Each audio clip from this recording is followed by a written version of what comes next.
Bismillahirrahmanirrahim. Alhamdulillahirabbil alamin. Wassalatu wassalamu ala sayyidil mursalin sayyidina wa maulana Muhammadin wa ala alihi wa sahbihi haqqa qadrihi wa miqdarihi al-azim. Subhanaka la ilma lana illa ma 'allamtana innaka antal alimul hakim. Rabbi shrah li sadri wa yassir li amri wahlul 'uqdatam min lisani yafqahu qawli. Amma ba'du, alhamdulillah, puja dan puji syukur kita kehadirat Allah Subhanahu wa taala yang mana sampai detik ini masih memberikan kepada kita semua karunia-karunia-Nya, terutama karunia berupa nikmat sehat wal afiyah, nikmat hidayah dan taufik, sehingga kita dimudahkan oleh Allah untuk melaksanakan amal ibadah, terutama salat maghrib berjamaah, beriktikaf, dan juga mengikuti pembacaan tafsir Jalalain setiap malam Rabu, yaitu sampai pada surah Thaha kurang lebih ayat ke-70. Alhamdulillah, hadir di tengah kita guru kita Al-Haj Haji Hifzi Ansori, Al-Ustaz Fakhri Mufti, dan para orang tua kita yang hadir pada malam hari ini. Semoga menambah keberkahan majlis yang kita berada di dalamnya. Pada malam hari ini kita mulai dari ayat Qala amantum lahu qabla an azana lakum.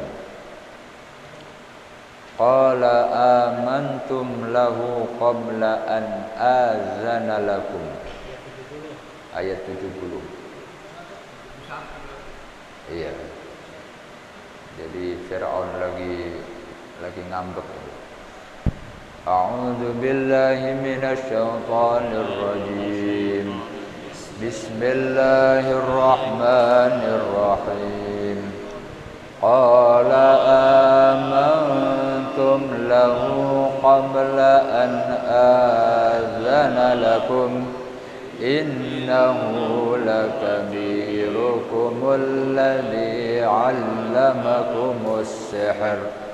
Fala uqatti'anna aydiyakum wa arjulakum min khilafin wa la usallibannakum fi judu'in nakh wa la ta'lamunna ayyuna ashaddu 'adzaban wa abqa.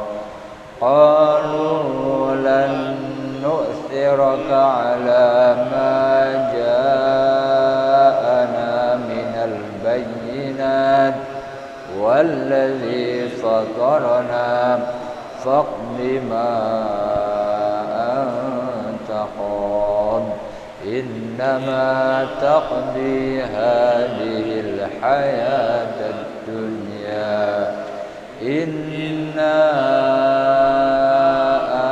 آمنا بربنا ليغفر لنا خطايانا وما أكرهتنا عليه من السحر والله خير وأبقى.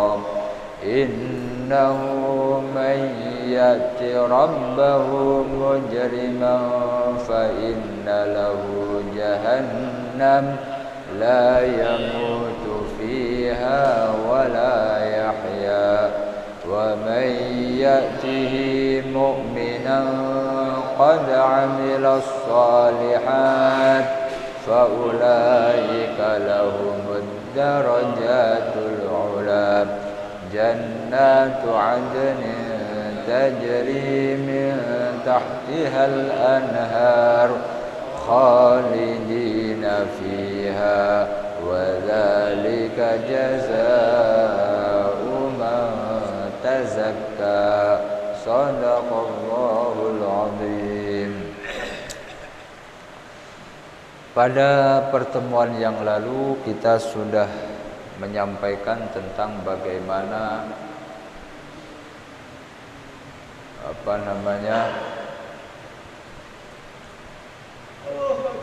pertandingan antara sihirnya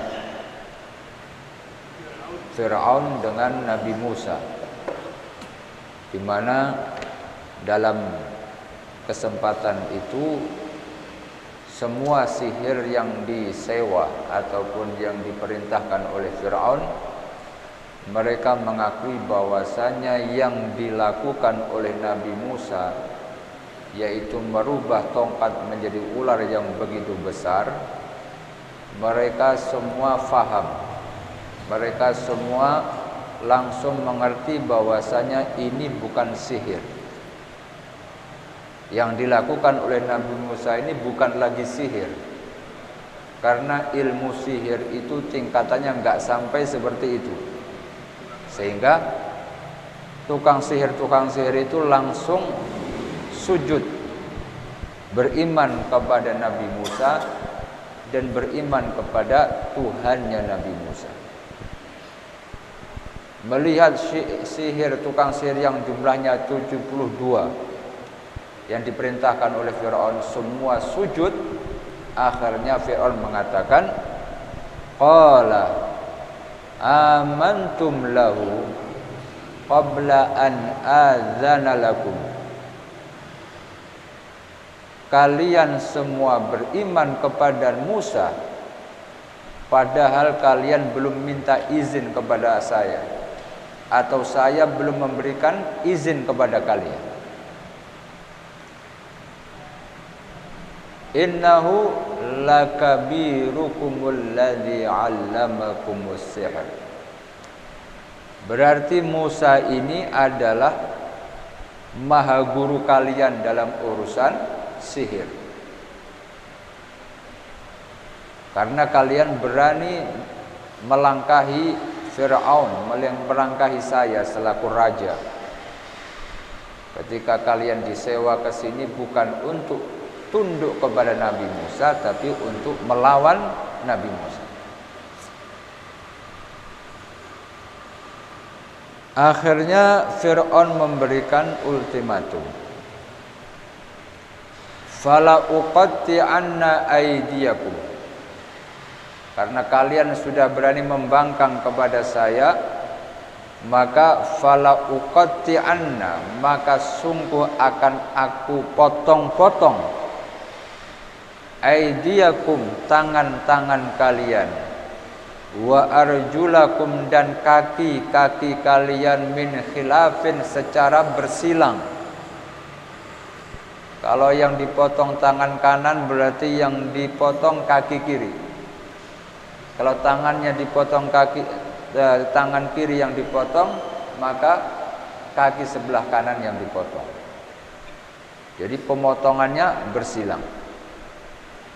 Wala usallibannakum, dan nanti setelah itu akan aku salib kalian, aku pancung kalian, fi judu'in nakhli, di setiap pohon-pohon kurma.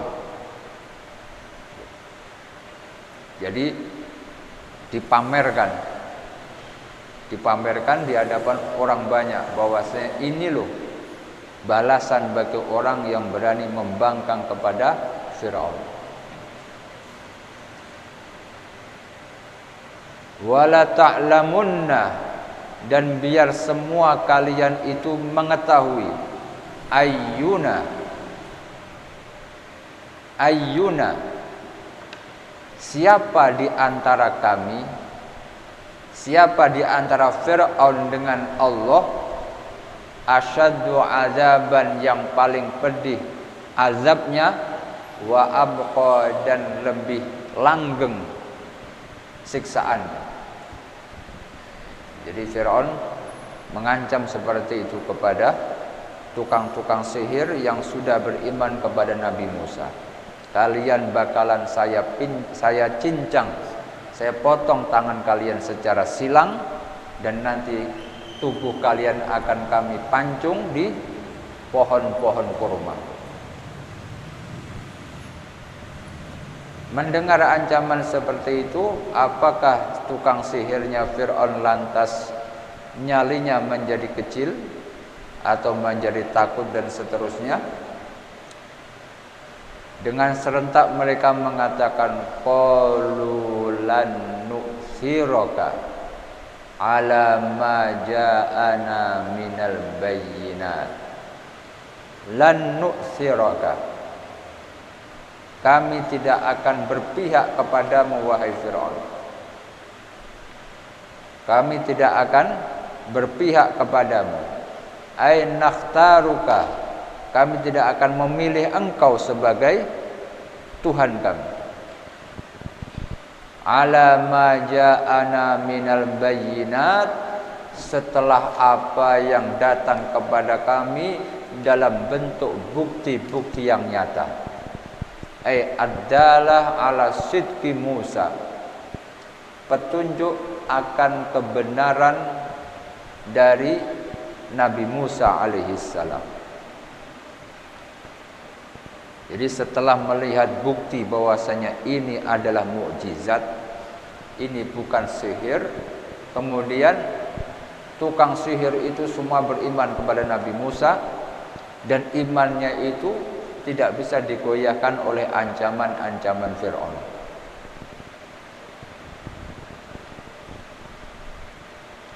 Walladzi fatarana,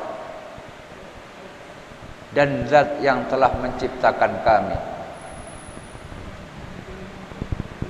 Jadi tukang sihir itu mengatakan, kami tidak akan berpihak kepada wahai Musa setelah kami melihat petunjuk yang datang kepada kami,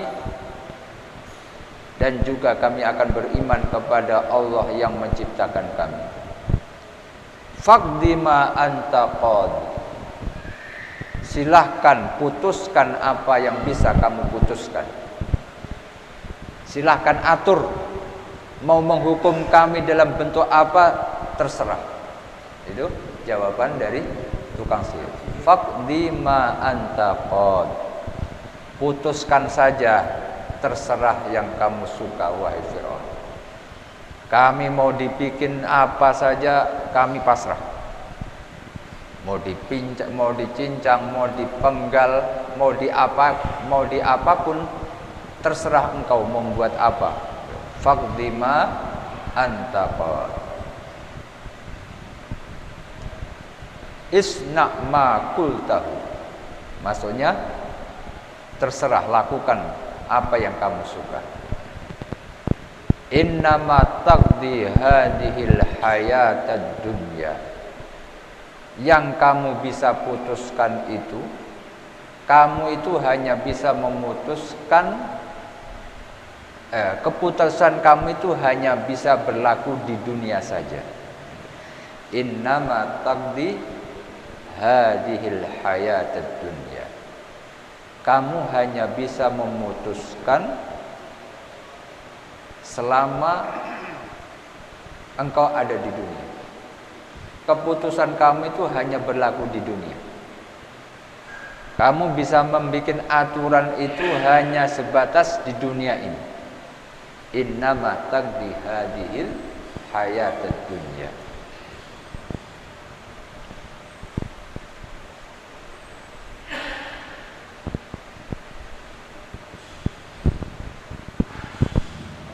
Wa tajzi 'alaihi fil akhirah, tapi kamu nanti akan mendapatkan balasan di akhirat. Keputusan kami itu hanya berlaku di dunia. Kamu bisa menghukum kami itu hanya sampai di dunia saja. Adapun keputusan kamu tidak sampai di akhirat. Itu apa yang disampaikan oleh tukang-tukang sihir kepada Fir'aun. Ini juga menjadi pegangan orang-orang yang beriman dari umatnya Nabi kita Muhammad SAW ketika mereka mendapatkan tekanan, intimidasi dan seterusnya. Jadi mereka itu selalu menanamkan bahwasanya yang dilakukan oleh musuh-musuh Islam itu hanya sebatas sampai di dunia. Mereka melakukan dengan sesuka hati mereka itu hanya sampai di dunia saja. Setelah itu akhirat adalah milik orang-orang yang beriman kepada Allah Subhanahu wa taala. Di mana para sahabat dulu yang ditawan oleh kaum Quraisy sampai meninggal, mereka selalu tidak tergoyahkan keimanannya. Kalau kita mendengar cerita tentang seorang budak yang bernama Sumayyah, wanita yang pertama kali menjadi syahidah atau yang mati syahid pertama kali dari kaum wanita, itu ketika dihukum, disiksa oleh orang-orang kafir, dia selalu tetap beriman kepada Allah. Belum lagi sahabat-sahabat yang lain. Jadi pendirian mereka adalah mereka bisa melukai tubuhnya, melukai tubuh kita, tetapi tidak bisa merubah keimanan.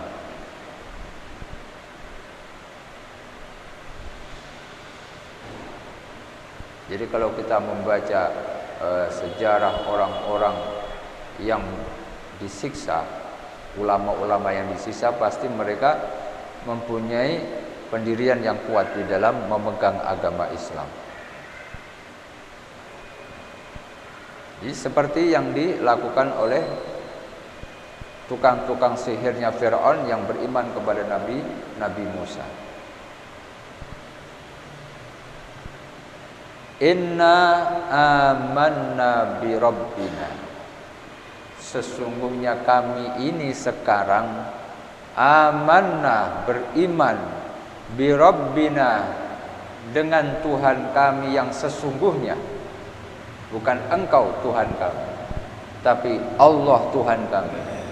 Tujuannya beriman kepada Allah, liyaghfira lana khotoyana, agar Allah mau mengampuni segala dosa-dosa yang pernah kami lakukan. Minal isyraki wa ghairihi, yaitu dari penyekutuan yang kami lakukan sebelum beriman kepada Allah. Wa ma akrahtana alaihi minas sihr, dan dari pemaksaan yang engkau lakukan kepada kami wahai Fir'aun untuk melakukan adegan sihir, untuk melakukan adegan sihir ini. Ta'alluman wa amalan li mu'aradati Musa. Jadi tukang Tuhan sihir itu disuruh menghimpun keilmuannya, kemudian dirancang agar semuanya ini difokuskan untuk melawan Nabi Musa. Wallahu khairun wa abqa, dan ingatlah sesungguhnya Allah itu khairun, zat yang begitu baik di dalam membalas hambanya yang beriman. Khairun minka, Tuhan kami Allah itu jauh lebih baik ketimbang engkau wahai Fir'aun, sawaban, dalam memberikan pahala.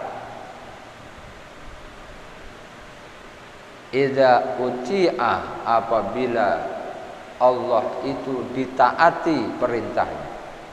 Kalau Allah ditaati perintahnya, Allah itu maha lebih baik di dalam memberikan balasan ataupun pahala kepada orang-orang yang mentaatinya.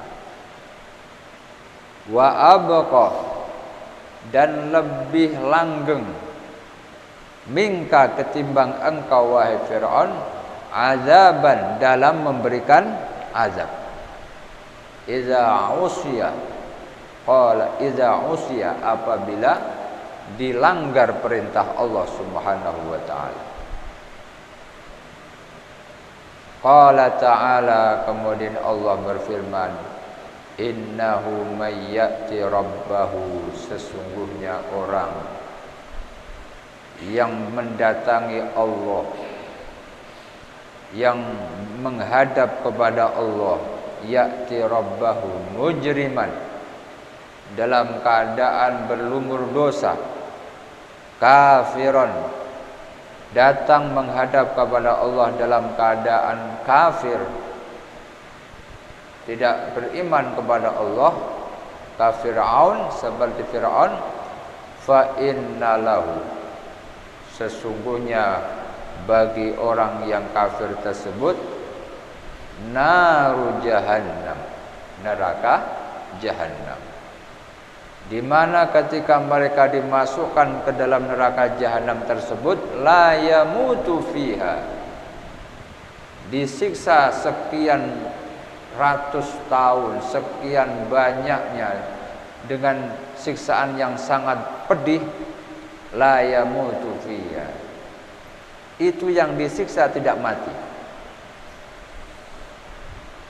fayastari, sehingga tidak ada jeda waktu untuk istirahat. Jadi kalau orang kan kalau ditusuk ataupun dipukul dengan palu yang begitu besar, biasanya kan mati. Kalau mati berarti sudah tidak punya rasa lagi, mati rasa. Sehingga apa yang dia rasakan ketika dipukul, ketika dia mati, berarti sudah hilang. Beda dengan siksaan yang ada di dalam neraka jahanam, la yamutu fiha, disiksa dengan model apapun tapi tidak mati, berarti masih merasakan apa saja yang disiksakan kepada hamba tersebut. Fayastarih, sehingga tidak ada waktu untuk istirahat. Wala yahya, dan tidak juga hidup seperti halnya wajarnya, hayatan tanfa'uhu, di mana kehidupannya itu tidak bisa memberikan manfaat. Orang disiksa tapi nggak mati, atau orang disiksa tapi masih hidup, berarti hidupnya dia yang nggak ada gunanya. Aturan dia hidup bisa menikmati, tapi ternyata hidup hanya untuk disiksa, berarti kan nggak ada gunanya hidup. Tapi begitulah adanya orang yang disiksa di dalam api neraka, di mana mereka tidak mati sehingga terus merasakan siksa, dan juga masih hidup tapi kehidupannya tidak akan bermanfaat bagi orang tersebut. Wa may ya'ti mu'minan, berbeda dengan orang yang menghadap kepada Allah, mukminan, dalam keadaan beriman kepada Allah, qad amila shalihat, sudah mengamalkan, sudah melakukan berbagai macam amal soleh, ay al-faraid wan nawafil, seperti amalan-amalan wajib dan amalan-amalan sunnah, faulaika, maka orang-orang yang menghadap kepada Allah dalam keadaan beriman tersebut, lahum, bagi mereka, ad-darajatul ula, akan diberikan surga yang bertingkat-tingkat, yang begitu tinggi, di mana itu semua diberikan kepada orang yang beriman. Bentuk dari al-darajatul ula, jannatu adnin, surga Aden, tajri min tahtiyal anhar, di mana surga itu mengalir di bawahnya al-anhar, beberapa sungai, khalidina fiha, akan langgeng di dalam surga tersebut, wa dzalika kesemuanya itu adalah jazauman, balasan bagi orang tazakka, yang mensucikan dirinya dari berbagai macam dosa. Tadharu minadz dzunub, yang suci dari dosa. Jadi orang-orang yang beriman kemudian keimanannya itu juga disertai dengan amal soleh, maka mereka itu akan datang kepada Allah dan mendapatkan balasan berupa jannatu adn. Makanya orang yang beriman itu sangat erat kaitannya dengan amal soleh. Orang yang beriman harus beramal soleh. Orang yang beriman harus bermanfaat. Itu orang yang beriman. Seperti halnya yang ada di dalam surat Al-Asr. Wal 'asri innal insana lafi khusrin. Manusia itu semua berpotensi untuk rugi. Orang-orang yang hidup, entah itu yang beriman ataupun yang tidak beriman, pokoknya yang namanya manusia pasti ada kemungkinan besar merugi. Illa, kemudian ada pengecualian di situ. Pengecualiannya adalah illal ladzina amanu, kecuali orang yang mau beriman kepada Allah. Beriman saja itu sudah mendapatkan, sudah selamat dari kerugian. Ini baru beriman. Percaya adanya Allah, percaya adanya Rasulullah, percaya adanya kitab Allah, percaya kepada hari kiamat, qadarnya Allah, percaya itu semua.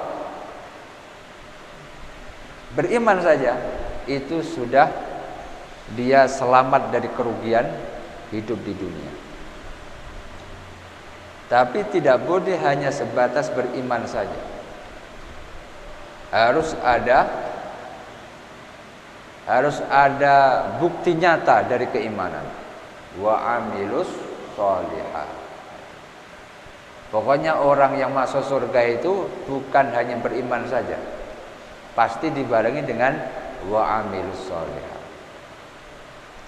Ketika orang sudah beriman, maka dia harus beramal baik. Dia sudah beriman berarti dia harus berbuat baik.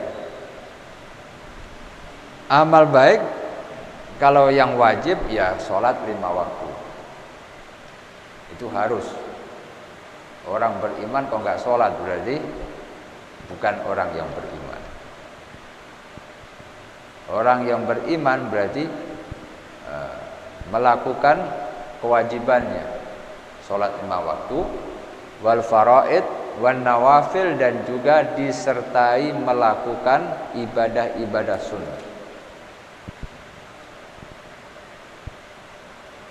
Sehingga dalam hadis yang sering kita dengar, khairun nasi anfa'uhum linnas, di situ orang yang paling bermanfaat di dalam kehidupan manusia itu orang yang paling baik. Padahal ya banyak lagi yang lain, cuma orang yang mau berbuat baik dalam kehidupan bermasyarakat sesama manusia itu adalah orang yang baik di dalam beriman kepada Allah. Jadi orang beriman harus bermanfaat bagi sekitarnya. Wa tawasau bil haqqi. Nah, kemudian ada dorongan dari Allah, selain mau beramal soleh, juga mengajak orang lain untuk beramal soleh. Kalau wa amilus sholihat berarti kan kita sendiri nih yang mengamalkan. Ilal ladzina amanu wa amilus sholihat. Kita sendiri nih yang soleh. Tapi kalau pengen lebih baik lagi, wa tawasau bil haq.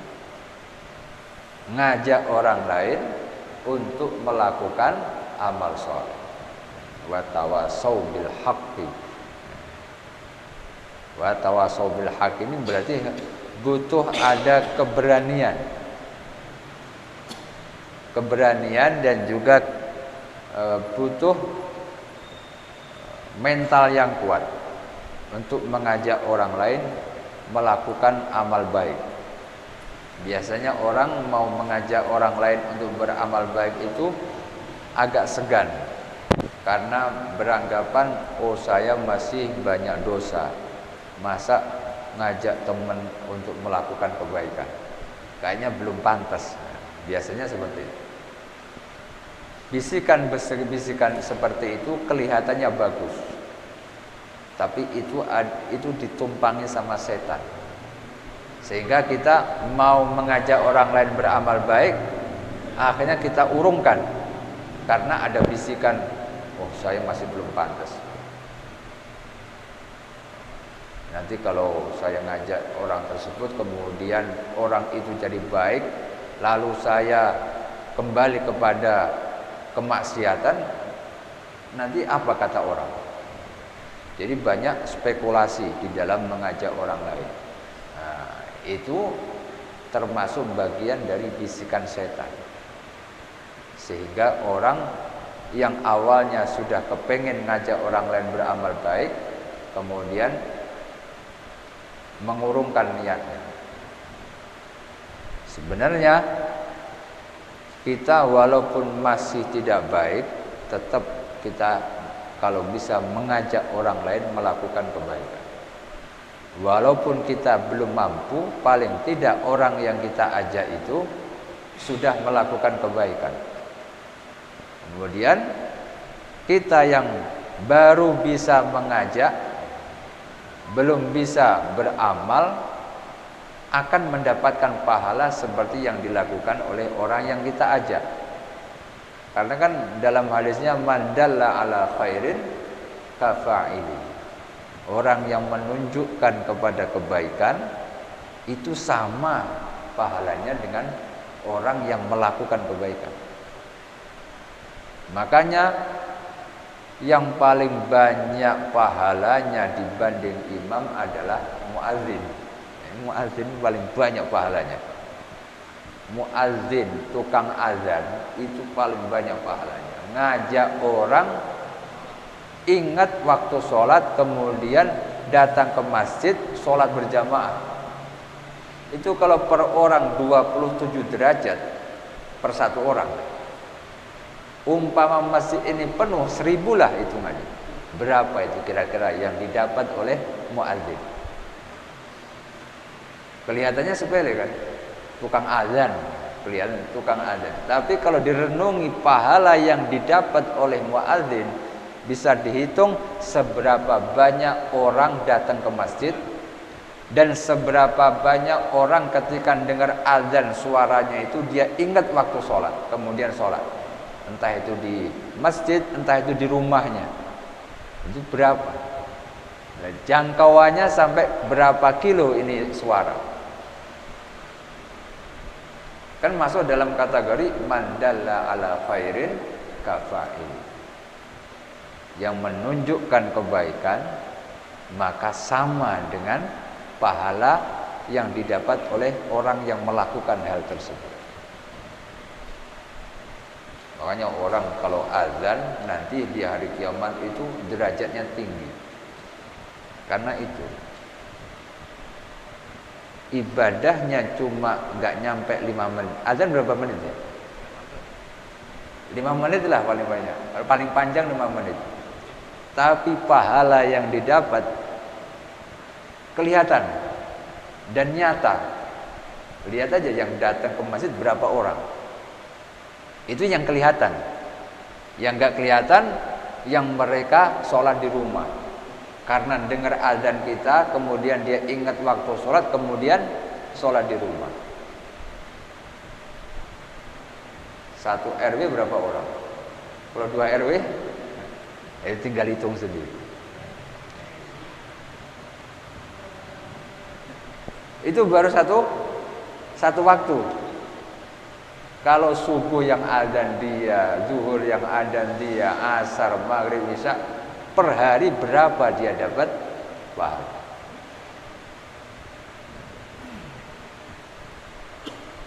Itu wa tawasau bil haq sama. Wa tawasau bil haq wa tawasau bis sabr. Mengajak orang lain untuk sabar. Sabar itu sangat erat kaitannya dengan musibah. Sabar itu erat kaitannya dengan ujian. Melarang orang lain melakukan kemaksiatan itu bagian dari sabar. Ada orang melakukan kemaksiatan, kita larang dia. Berarti kita ngajak orang tersebut untuk sabar di dalam mengekang hawa nafsunya. Itu bagian dari sabar. Jadi nahi mungkar itu maksudnya di wa tawasau bis sabr.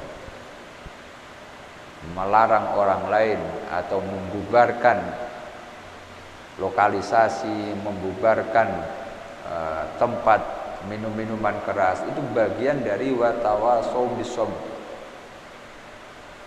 Ngajak orang untuk sabar di dalam melawan hawa nafsunya. Yang kepengen minum disuruh sabar biar enggak minum. Dan seterusnya. Wa tawasau bis sabr bisa juga dengan memberikan motivasi kepada orang yang dirundung duka musibah. Kita ngasih nasihat, ngasih dukungan moral, maka itu bagian wa tawasau bis sabr. Karena orang itu dalam kehidupan siapapun dia, ketika mendapatkan musibah itu pasti drop. Itu naluri manusia. Ketika mendapatkan musibah pasti dia akan drop. Bahkan bisa ngeblank. Itu biasanya seperti itu. Maka dibutuhkan orang lain untuk menguatkan. Kayak Sayyidina Umar ketika mendengar Rasulullah wafat, itu seakan-akan enggak percaya. Karena begitu shock sampai keluar rumah membawa pedang. Siapa yang mengatakan Nabi Muhammad itu wafat akan dipenggal kepalanya. Tapi ketika bertemu dengan Sayyidina Abu Bakar, ketika Sayyidina Abu Bakar khutbah, man kana ya'budu Muhammadan fa inna Muhammadan qad mat. Siapa yang tujuan beragama Islamnya dia menyembah Nabi Muhammad wafat. Berarti bukan Tuhan, tapi Nabi. Man kana ya'budu Muhammadan fa inna Muhammadan qad mat. Wa man kana ya'budullah wa man kana ya'budullah fa innahu hayyun la yamut. Tapi kalau tujuan beragamanya dia menyembah Allah, maka Allah selalu dan selamanya akan hidup. Kemudian Sayyidina Abu Bakar membaca ayat maka Muhammadun aba ahadin mir rijalikum afa in mata au qutilan qalabtum ala aqabikum, dan seterusnya.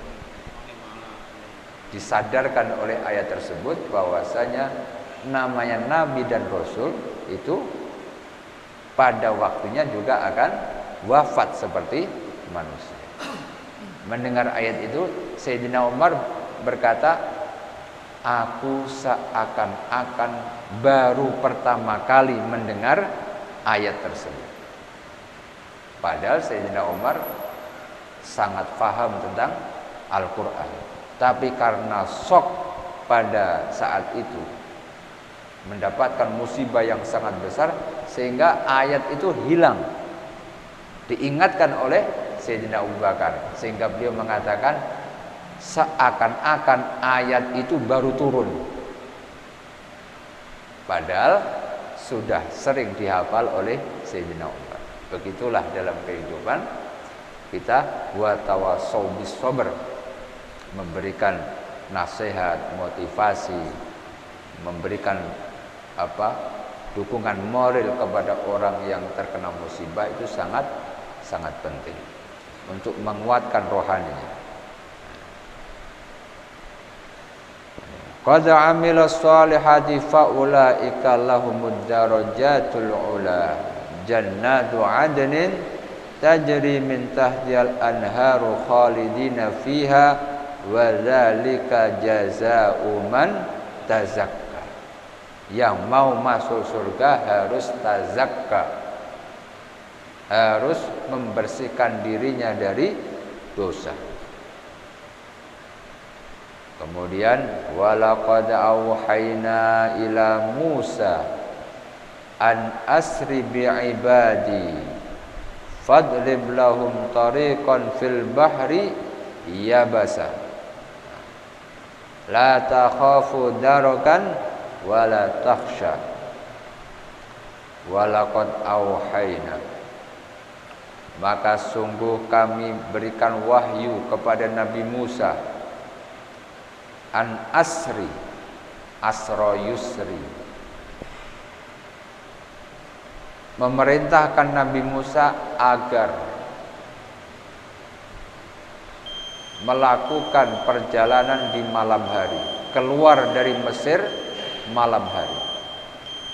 Bi ibadi,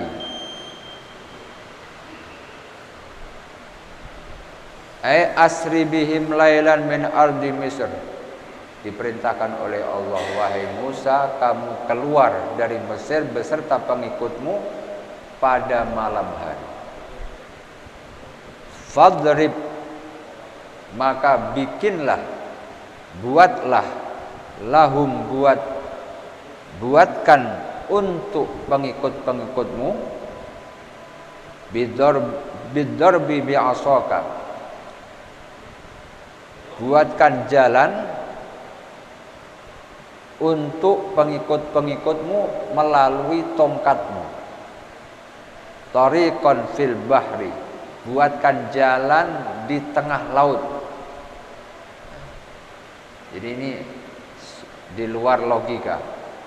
Musa, kamu nanti keluar dari Mesir beserta pengikutmu pada malam hari. Bikinkan jalan di tengah laut buat mereka. Bikinkan jalan yang kering di tengah laut buat mereka melalui tongkat yang ada di tanganmu. La takhafu darogan, jangan khawatir nanti kamu bisa dikejar oleh Fir'aun. Wala takhsha, dan jangan khawatir kamu ketika melewati jalan di tengah laut itu nanti kamu bakalan tenggelam. Jangan khawatir. Fa'atba'hum fir'aunu bijunudihi faghashiyahum minal yammi ma ghashiyahum. Ini kayaknya lebih seru kalau kita sampaikan pada pertemuan yang akan datang. Maka kita tutup sampai di sini karena sudah memasuki waktu surat Isya. Kita tutup dengan bacaan ya Rabbana tarafna bi annana qatarafna wa annana asrafna ala Allah ashrafna fatub alaina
Wassalamualaikum warahmatullahi wabarakatuh.